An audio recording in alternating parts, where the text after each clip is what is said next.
সম্মানিত দর্শক, আমন্ত্রণ ইউসিবি টু দ্য পয়েন্টে। আমি তারিকুল ইসলাম মাসুম আছি আপনাদের সঙ্গে। যে যেখান থেকে যুক্ত হয়েছেন শুভেচ্ছা, সবাইকে ভালো আছেন সে প্রত্যাশা রেখে শুরু করছি আলোচনার বিষয় নতুন সরকার কেমন হবে। নতুন সরকার কেমন হবে? নতুন সরকার ভালো হবে সে প্রত্যাশা সবারই। নতুন সরকার তার পথ চলা শুরু করবে একদিন পরেই, শপথ হবে। শুরুতে হবে জাতীয় সংসদ সদস্যদের শপথ, এরপরে বিকালে পরশু মঙ্গলবার হবে মন্ত্রিপরিষদের শপথ। নতুন সরকার কেমন হবে, এখন কেমন আছি, নির্বাচন কেমন হলো, সার্বিক বিষয়ে আলোচনা হবে। আলোচনার জন্য আমাদের সাথে স্টুডিওতে উপস্থিত আছেন মোহাম্মদ হারুনুর রশিদ, সদস্য সচিব alliance for fair election and democracy এবং প্রধান নির্বাহী লাইট হাউস। আপনাকে স্বাগত জানাচ্ছি।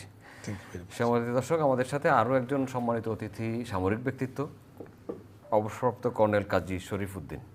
আপনাকে স্বাগত জানাচ্ছি, নিরাপত্তা বিশ্লেষক। ধন্যবাদ। এই নির্বাচন এবং জুলাই আন্দোলনের পরে নির্বাচন হওয়া পর্যন্ত বা নির্বাচনের পরেও এখনো পর্যন্ত মাঠে আছে সশস্ত্র বাহিনী। সশস্ত্র বাহিনী অনেক গুরুত্বপূর্ণ ভূমিকা পালন করছে আন্দোলনের সময় থেকে এবং এখনো পর্যন্ত। একটা নির্বাচন হয়ে গেল, বিএনপি মেজরিটি পেয়ে সরকার গঠন করতে যাচ্ছে। মঙ্গলবার শপথ অনুষ্ঠান হবে জাতীয় সংসদে এবং হয়তো বঙ্গভবনে অথবা জাতীয় সংসদ প্লাজায়। এখনো পর্যন্ত দুটি বিষয় আছে, সরকারের শপথ কিন্তু সংসদ সদস্যদের শপথ জাতীয় সংসদ। কাকে দিয়ে শুরু করব? বেসামরিক ব্যক্তিত্ব মোহাম্মদ হারুনুর রশিদ, আপনাকে দিয়ে শুরু করতে চাই। শুরুতে বলছিলাম নতুন সরকার কেমন হবে। প্রত্যাশা একটা, বাস্তবতা ভিন্ন, বাস্তবতাও একরকম। বাস্তবতার সাথে প্রত্যাশার মিল কতখানি হবে? যে ধন্যবাদ মাসুম ভাইকে, আমার সহ আলোচক তাকে বিশেষ ধন্যবাদ। সুপ্রিয় দর্শক যারা আমাদেরকে চ্যানেলে দেখছেন তাদেরকে অভিনন্দন। স্পেশালি যে আলোচনাটা শুরু করলাম যে নতুন সরকার কেমন হবে, এবং মাসুম ভাই শুরুতেই বলেছেন ভালো হবে, এবং আমরা এই ভালোটা কীরকম হবে সেইগুলো নিয়ে আমাদের আলোচনার জন্য কিছু রসদ আমাদেরকে নিয়ে আসছে, যে আমরা কতটা ভালোভাবে দেখছি এবং কি হবে। আমরা যে আমাদের পরিচয় যেভাবে করেছিলেন বেসামরিক ব্যক্তি, বাট আমি alliance for fair election and democracy, এইটা হলো একটা জাতীয় পর্যায়ের পর্যবেক্ষণ সংস্থা। এই পর্যবেক্ষক সংস্থা হিসেবে আমি সারা দেশে আমাদের প্রায় 2800 পর্যবেক্ষক নিয়োগ করেছিলাম, এবং এখনও দীর্ঘমেয়াদী পর্যবেক্ষক আমাদের কাজ করছে 175টি কনস্টিটিউয়েন্সিতে। তো আমি যা কিছু আলাপ করব, আমার মনে হয় যে আমাদের যে মানে তথ্য উপাত্ত ভিত্তিক আমি আলোচনা করতে চাই, বিকজ আমরা মাঠে ময়দানে যে কাজটা করছি সেটা আসলে একটা ডকুমেন্টের উপর ভিত্তি করে। যেমন আমরা পর্যবেক্ষণের সময় কিছু সুনির্দিষ্ট চেকলিস্ট দিয়েছিলাম, তো সেই চেকলিস্টে নিয়ে ক্যান্ডিডেটের সাথে আলাপ করেছে, সেই চেকলিস্ট নিয়ে নির্বাচন কমিশনের সাথে আলাপ করেছে, সেগুলো আমাদেরকে অ্যাপসে দিয়েছে। নির্বাচনের দিনে যে কত টার্ন আউট হচ্ছে, সেখানে তাৎক্ষণিক কোনো সমস্যা হচ্ছে কি না, সেটা তাৎক্ষণিকভাবে আমাদেরকে অ্যাপসের মাধ্যমে দিয়েছে, এবং যার ভিত্তিতে আমরা গত 13 তারিখে এই নির্বাচনের পরের দিনই আমরা একটা প্রেস কনফারেন্স করেছি, এবং সেখানে আমাদের অভিব্যক্তি ব্যক্ত করেছি যে প্রথম কথা হলো, যদি বলেন যে 90% candidate code of conduct maintain করেছে এই বাংলাদেশে প্রথমবারের মতো, এবং ইলেকশনের পরবর্তী যদিও সামান্য কিছু ভায়োলেন্স আমরা দেখতে পাচ্ছি, কিন্তু আগে ব্যাপক পরিমাণ যে আমাদের যে পরিবর্তন, আমাদের যে নাগরিক, আমাদের যারা পলিটিক্যাল পার্টির লিডার এবং ফলোয়ার্স, তারা কিন্তু সাংঘাতিক সহনশীল ছিল, এবং এটা আমার কাছে মনে হয়েছে এটা একটা সামগ্রিক অর্থে আমাদের পরিবর্তন আমরা দেখতে পেরেছি। ফলে এবং ক্যাম্পেইনগুলোতে তারা নারীদেরকে অ্যাড্রেস করেছে, নারীদেরকে সুযোগ দিয়েছেন, প্রতিবন্ধীদেরকে বসার সুযোগ দিয়েছে। তারপরে আমাদের এন্টায়ার সারা দেশে মাত্র 9 থেকে 10টা মাইনরিটি কমিউনিটির উপরে অভিযোগ আসছে। সেই অভিযোগগুলো কীরকম, যে ভয় ভীতি দেখানো হয়েছে। তো আমাদের মূল্যায়নটা এরকম ছিল যে এরকম নির্বাচন কিন্তু আগে আমরা দেখি নাই। বাংলাদেশে একটা নির্বাচন মানে সহিংসতার একটা সংস্কৃতি, কিন্তু আমরা আবার নির্বাচন পরে আমরা কিছু দেখছি। আমরা অবশ্যই যে 2-3টা হত্যা হলো, আমরা তাদের সমবেদনা জানাই, তবে এটাই অবশ্যই তদন্ত করে ব্যবস্থা নেবে। এবং আমরা এও শুনছি যে নির্বাচন কমিশনের কাছে কিছু বিশেষ করে জামাতে ইসলামী একত্রিত জোট কিছু অভিযোগও রাখছে। সেটাও আমরা মনে করি যে এইসব ব্যাপারে আইনগতভাবে এটা মূল্যায়ন করা দরকার। কিন্তু ওভারঅল যেটা দেখছি যেভাবে সরকার গঠনের প্রক্রিয়াতেও যাচ্ছে, সেখানেও আমরা কিন্তু অনেক কিছু ভালো দেখছি। আজকেই তো একটা ভালো খবর দেখলাম আমরা, জনাব তারেক রহমান, আর আগে কখনোই হয় নাই যে যে যে পরাজিত প্রার্থী তার বাসায় উনি গেলেন, তার সাথে মোলাকাত করলেন, তার কথা শুনলেন। এটা অনেকটা হিলিং প্রসেসে সাহায্য করে। ধন্যবাদ আপনাকে। আপনার কাছে আসবো কাজী শরীফুদ্দিন। সশস্ত্র বাহিনী অনেক গুরুত্বপূর্ণ ভূমিকা পালন কিভাবে করেছে, কি করেছে? ধন্যবাদ। ধৈর্য, প্রজ্ঞা আর আত্মসংযমের দৃষ্টান্তমূলক উদাহরণ উপস্থাপন করেছে দেশপ্রেমিক সেনাবাহিনী। ঐতিহাসিক প্রেক্ষাপটে বাংলাদেশের যে অবদান রেখেছে, তো এটা তার পেশাদারিত্বের স্বাক্ষর রেখেছে। বাংলাদেশে সত্যি সেনাবাহিনী বা দেশপ্রেমিক সেনাবাহিনী বহির্বিশ্বের যে এক নম্বর দায়িত্ব পালন করেছে, আমি সবকিছু সশস্ত্র বাহিনী সব কিছু মিলিয়ে, আর প্রায় আমাদের 9,78,000 এই সশস্ত্র বাহিনী, ল এনফোর্সমেন্ট এজেন্সি, আইন শৃঙ্খলা রক্ষার দায়িত্ব পালন করছে। যেখানে জেনারেল ওয়াকার সমন্বয় সাধনের জন্য একজন লেফটেন্যান্ট জেনারেলকে দায়িত্ব দিয়েছেন।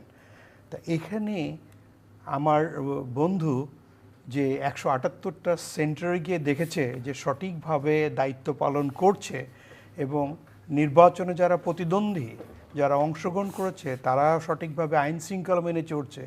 নিশ্চয় আইন শৃঙ্খলা বাহিনী সেই পেশাদারিত্বের প্রমাণ তারা মাঠে রেখেছে। তারা ব্যক্তিগত দলমতের উপরে এসে নিরপেক্ষতার স্বাক্ষর তাদের নিজেদের কর্মের ভিতর দিয়ে প্রতিফলিত হয়েছে। সেই জন্যই তো তারা সার্থকভাবে এটা করেছে। এটার জন্য সত্যি আমাদের ঐতিহাসিক বিজয় যে সেনাবাহিনী না, টোটাল আমাদের ল এনফোর্সমেন্ট এজেন্সি তাদের দায়িত্ব সঠিকভাবে পালন করেছে। এটা শুধু মাসুম ভাই আপনার কথা না, এটা আমার কথা নয়।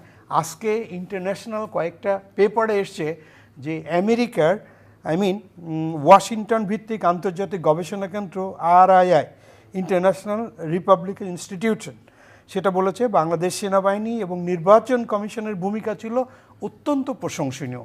যদিও গত 29শে জানুয়ারি আমাদের যেটা কাতার ভিত্তিক আল জাজিরা টেলিভিশন এবং সংবাদ মাধ্যমে বলেছিল যে প্রত্যাশার প্রতীক হচ্ছে ল এনফোর্সমেন্ট এজেন্সি। আবার বাংলাদেশে বেশ কয়েকটা পত্রিকা বলেছিল যে আগামী নির্বাচন কি আমরা এই পেশাদারিত্বের স্বাক্ষর দিয়ে সঠিকভাবে ফল ঘরে তুলে আনতে পারবো।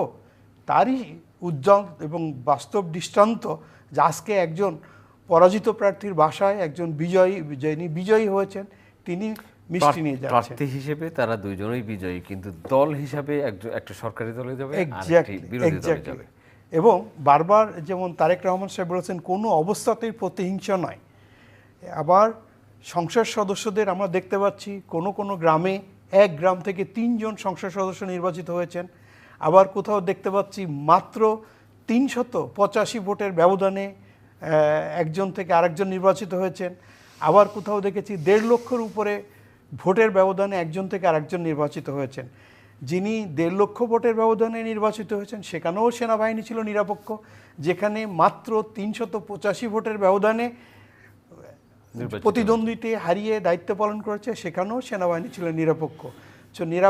এই সেনাবাহিনীকে বিতর্কে আনার জন্য বারংবার তাদের মিডিয়ার মাধ্যমে, ফেসবুকের মাধ্যমে, এই টকশোর মাধ্যমে যে সেনাবাহিনী বা এই দেশপ্রেমিক মাতৃবাহিনী, দেশপ্রেমিক যারা বাহিনী দায়িত্ব পালন করছে, ল এনফোর্সমেন্ট এজেন্সির বিরুদ্ধে কঠিন কথা বললেই যেন তাড়াতাড়ি ভাইরাল হওয়া যায়। এই আপনাদেরই বিভিন্ন স্টুডিওতে, সংবাদ মাধ্যমে অনেক প্রতিদ্বন্দ্বী ক্যান্ডিডেট যারা ছিলেন তারা বলেছেন, এবং তাদের জনগণও প্রমাণ দিয়েছে যে সেনাবাহিনীকে বিতর্কিত করলে তুমি নিজেই বিতর্কিত হয়ে যাবা। এবং এই ধৈর্যের পরিচয় দিয়েছেন দেশপ্রেমিক সেনাবাহিনী।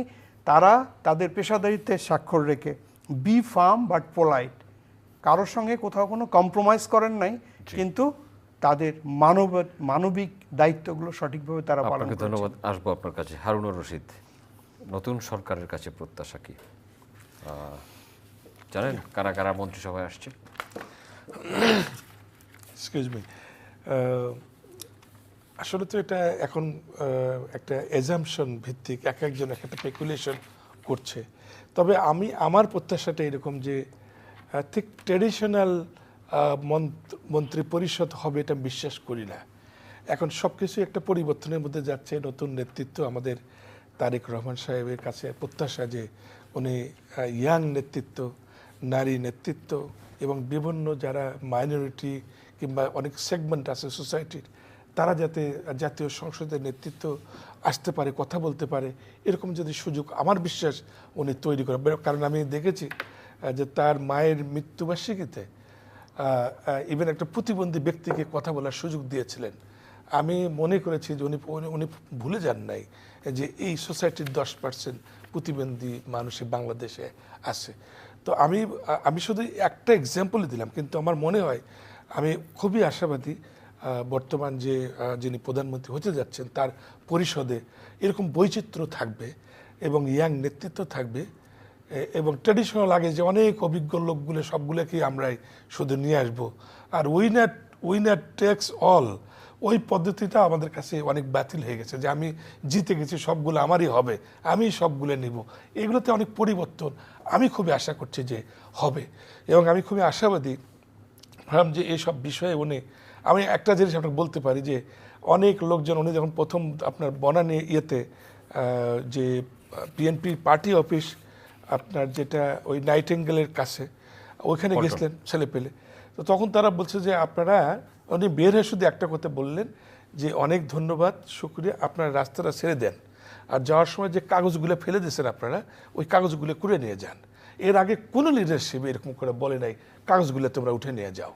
তো এটা খুবই স্মল স্টার্ট বিগ থিং।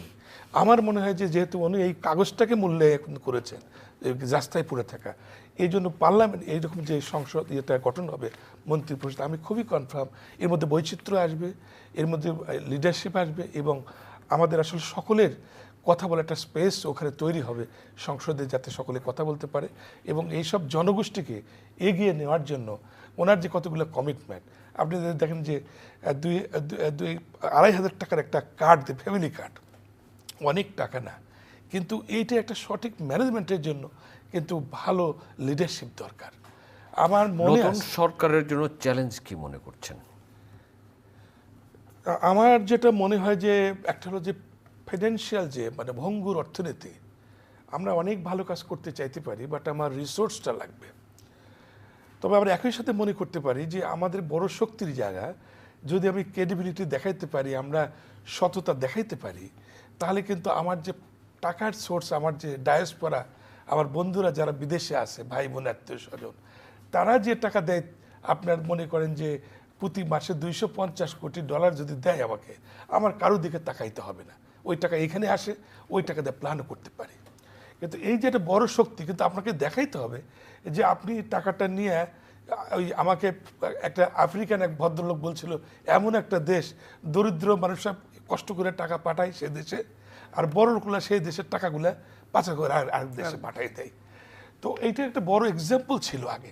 তো এই জায়গায় যদি পরিবর্তন নিয়ে আসা যায়, উনি যদি এই বিষয়গুলো দেখে যে বিশেষ করে করাপশনটা, দুর্নীতিটাকে যদি কন্ট্রোল করতে পারে এবং একই সাথে যদি অর্থনৈতিক যে রিস্টোরেশনটা, পুনরুদ্ধারের জন্য একটা সুন্দর পরিকল্পনা করতে পারে, আমার বিশ্বাস সামনে এগিয়ে যাওয়ার জন্য অনেক চ্যালেঞ্জ হয়তো থাকবে, বাট উনি ওনার নতুন নেতৃত্বে আমার মনে হয় এগুলোকে সংস্কারের মাধ্যমে একটা বড় জায়গায় তারা, যতই বলি আমাদের একটা বড় চ্যালেঞ্জ কিন্তু হলো এই যুবকদের যে প্রত্যাশা, সেটা হলো জুলাই চার্টার, এটা কিভাবে উনি অ্যাকোমোডেট করবে। জুলাই চার্টারে আসবো আপনার কাছে। কাজী শরীফুদ্দিন, নতুন সরকারের জন্য চ্যালেঞ্জ কি দেখছেন?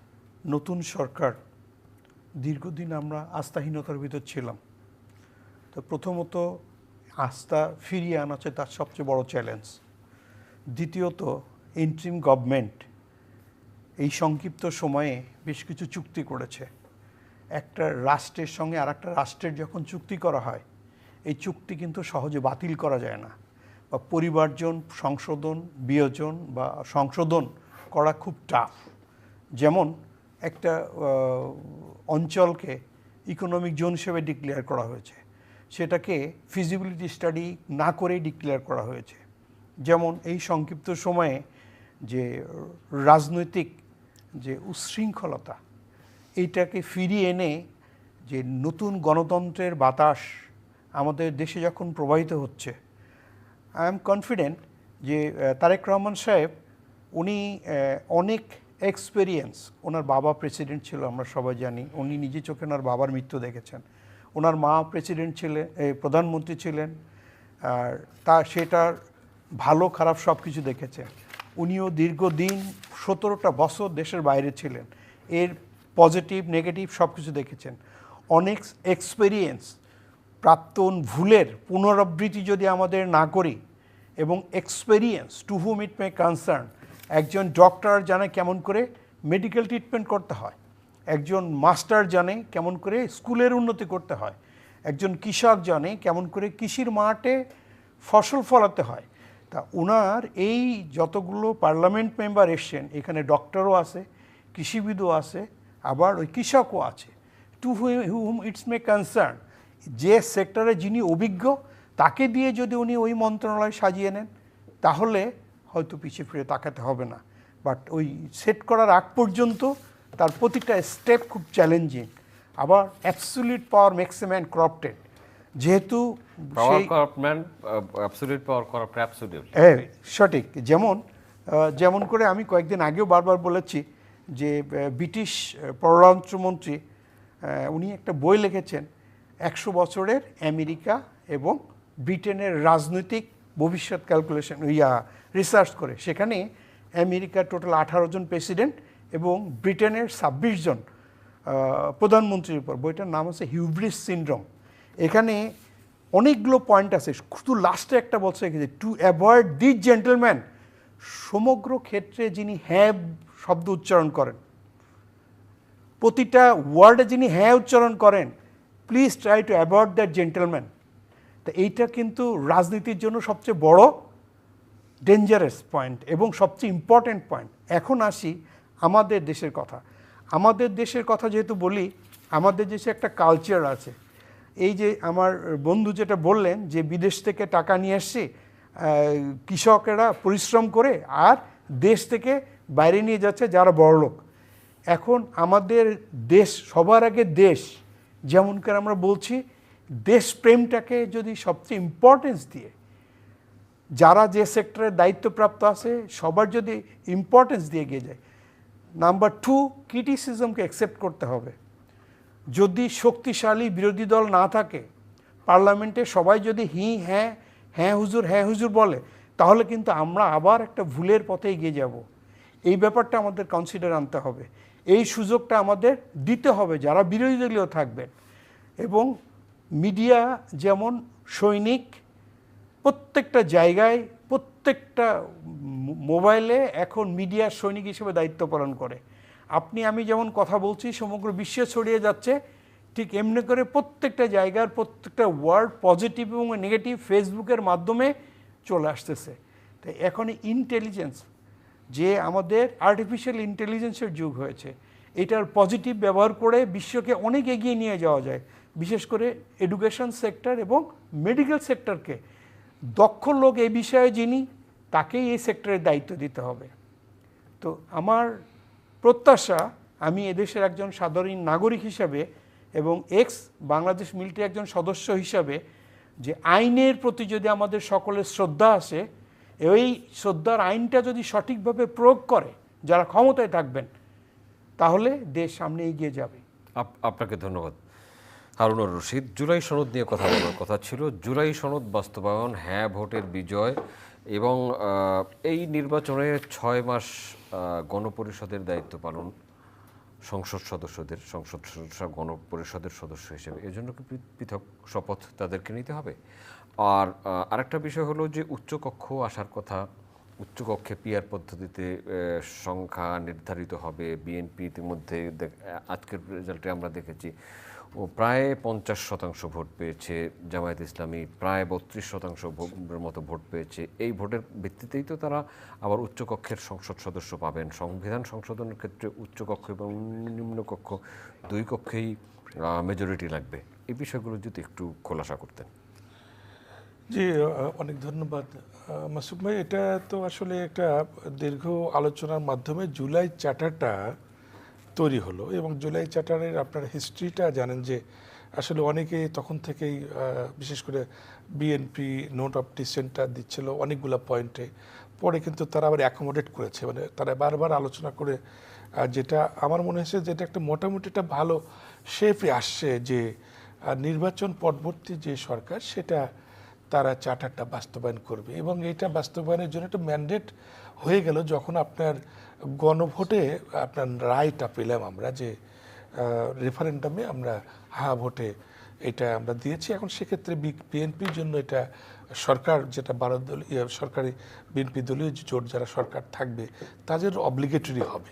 এখন একই সাথে তাদের অ্যাবসলিউট মেজরিটি থাকবে, বাট আমার মনে হয়েছে যে জুলাই চার্টারের মধ্যে অনেক ভালো কিছু আছে, আর সেগুলোকে যদি অ্যাকোমোডেট করা যায়, যে যেমনটি মনে করেন যে জুলাই চার্টার অনুযায়ী আপার কক্ষে এই প্রপোর্শনাল রিপ্রেজেন্টেটিভ যারা যাবে তারা কনস্টিটিউশনাল অ্যামেন্ডমেন্ট কিংবা যে লগুলা পাসের জন্য প্রাথমিক প্রস্তাবটা যাবে তখন তারা এটা রিভিউ করার সুযোগ পাবেন। সুযোগ পাইলে যদি মনে করেন তো কোনো ক্ষেত্রে মনে হচ্ছে যে সব জায়গাতে আরও একটু পরিচালিত করা দরকার, তাহলে আবার ফেরত পাঠাতে পারবে। তো এটা এমন না যে ওদের এইটা মানে ইন্টেনশন থাকবে যে করতে দিবে না, তা না, এই সুযোগটাও তাদের রাখা হয়েছে। আবার একই সাথে মনে করেন যেসব জায়গায় আমরা ভঙ্গুর গণতন্ত্র বলি, যেমন আপনার যে ইলেকশন কমিশনাররা কীভাবে গঠিত হবে, তারপরে পিএসসির যে সদস্য চেয়ারম্যান কীভাবে দেওয়া হবে, বিশেষ করে দুর্নীতি দমন কমিশন, এইসব যে মানে রাষ্ট্রীয় যে প্রতিষ্ঠান মানে কনস্টিটিউশনাল বডি, তারপরে স্ট্যাচুটরি বডি যেগুলো আসলে আপনার ইন্ডিপেন্ডেন্টলি কাজ করে। রাষ্ট্রপতি এবং প্রধানমন্ত্রীর ক্ষমতার ভারসাম্যের কথা বলা হয়েছে, রাইট, ভারসাম্যের কথা বলা হয়েছে। তো এগুলো কিন্তু বিএনপিও এগ্রি করেছে মোটা দাগে। এখন যখন এটা ফাইনালি হিসেবে মানে অ্যামেন্ডমেন্টটা যাবে, আসলে এতে যে সংবিধানে কখনোই কিন্তু খুবই ডিটেল সব কিছুই থাকে না, এবং ওই খুব ডিটেল না থাকার জন্যই তো বিগত সময় ফ্যাসিস্ট হিসেবে আবির্ভূত হয়েছিল যে ওনার পারমিশন ছাড়া রাষ্ট্রপতি সাইন করতে পারেন না, কিন্তু রাষ্ট্রপতির অথরিটি একবারে সব সিজ করে নেওয়া হয়েছিল। তো এখন তার ভিত্তিতে এখন কি চিন্তা করেছে, রাষ্ট্রপতি অ্যাটলিস্ট একটা অটোনমি থাকে, তার জন্য কিছু ক্ষমতা থাকে, সে যেন কারোর দিকে তাকাইতে না হয়। তো হুইচ ইজ গুড। এটা আমরা একটা লোক রাষ্ট্রের প্রধান যাকে রাখলাম তাকে যদি একটু অর্নামেন্টাল রাখি, তো এটা আসলে দেখতেও কেমন লাগে যে তার কোনো অথরিটি নেই, সেগুলো মাজার জিয়ারত করে বেরোবে, তো এইটা তো হতে পারে না। আমরা শেষ করবো। আপনাকে ধন্যবাদ। কাজী শরীফউদ্দিন, জুলাই সনদ বাস্তবায়নের চ্যালেঞ্জ। জুলাই সনদ এমন একটি সময় আমাদের সামনে এসে পাস করা হলো, গণভোট পাস করা হলো, সেটা আমাদের জন্য সত্যি একটা বড় চ্যালেঞ্জ। একটি বৃহৎ গণতান্ত্রিক দল বাংলাদেশ বিএনপি, তারা নির্বাচনের পূর্বেই 31 দফা ম্যানিফেস্টো দিয়েছেন, সেটাও তাদের প্রাইম রিকোয়ারমেন্ট টু ফুলফিল। আমাদের জুলাই সনদের অনেক ক্ষেত্রে তারা বলেছে, বিএনপির পক্ষ থেকে বলা হয়েছে জুলাই সনদের মধ্যে যে সংস্কার প্রস্তাবগুলো আছে তার বেশিরভাগই 31 দফা, সেটা যেটা দুইটার ভিতর সমন্বয় সাধন করবে সেটা তো পাশ করতে কোনো সমস্যা নাই, বাট কিছু কিছু জিনিস আছে। আর এই জুলাই সনদ সাকসেসফুল করতে গেলে মিউচুয়াল রেসপেক্ট, স্যাক্রিফাইস এবং কম্প্রোমাইজ লাগবে। যদি এটা করতে গিয়েও আমাদের আবার নতুন করে আন্দোলন, নতুন করে হানাহানি, প্রতিহিংসার রাজনীতিতে জড়িয়ে পড়তে হয়, তাহলে বাঙালি হিসেবে সেটা আমাদের জন্য সত্যি একটা দুর্ভাগ্যজনক, দুঃখজনক। হ্যাঁ, তা আমাদের দরকার যেটা বারবারই বললাম, মিউচুয়াল রেসপেক্ট, স্যাক্রিফাইস এবং কম্প্রোমাইজ। একটু আগে জনাব তারেক রহমান সাহেব আমাদের জামাতের শফিক সাহেবের বাসা থেকে নাহিদুল ইসলামের বাসায়, শফিকুর রহমান এবং নাহিদ ইসলামের বাসায় গেছে। হ্যাঁ, নাহিদ ইসলাম মানে ওনার বাসা থেকে, নাহিদ ইসলামের বাসা থেকে রওনা হয়েছে, যেটা জানতে পেলাম আপডেটেড।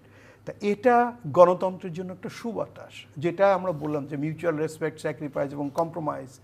আমরা একটা নির্বাচনে যদি সঠিক যে ওই তিনটা, লেজিসলেটিভ, এক্সিকিউটিভ এবং জুডিশিয়ারি, এই তিনটা যদি সঠিকভাবে পালন করতে পারি, কারণ ডিসিপ্লিন মেনটেন করতে গেলে আইনের শাসন লাগবেই। তারেক রহমান সাহেব বারবার একটা কথাই বলছেন যে শৃঙ্খলামান ফিরিয়ে আনতে হবে। তো শৃঙ্খলামান ফিরিয়ে আনা এখন আমাদের দেশের জন্য সবচেয়ে বড় দরকার, এবং শৃঙ্খলামান দেশকে সঠিকভাবে পালন করতে গেলে শাসক, প্রশাসক এবং বিচারকের ভিতর সমন্বয় সমান লাগবে। জি, আপনাদের দুজনকে অসংখ্য ধন্যবাদ। সম্মানিত দর্শক, এতক্ষণ আমাদের সাথে থাকার জন্য কৃতজ্ঞতা। আগামী অনুষ্ঠান দেখার আমন্ত্রণ রইল। দেখা হতে পারে সেই অনুষ্ঠানে। ভালো থাকবেন সবাই। আপনাদের সবার জন্য অনেক অনেক শুভকামনা।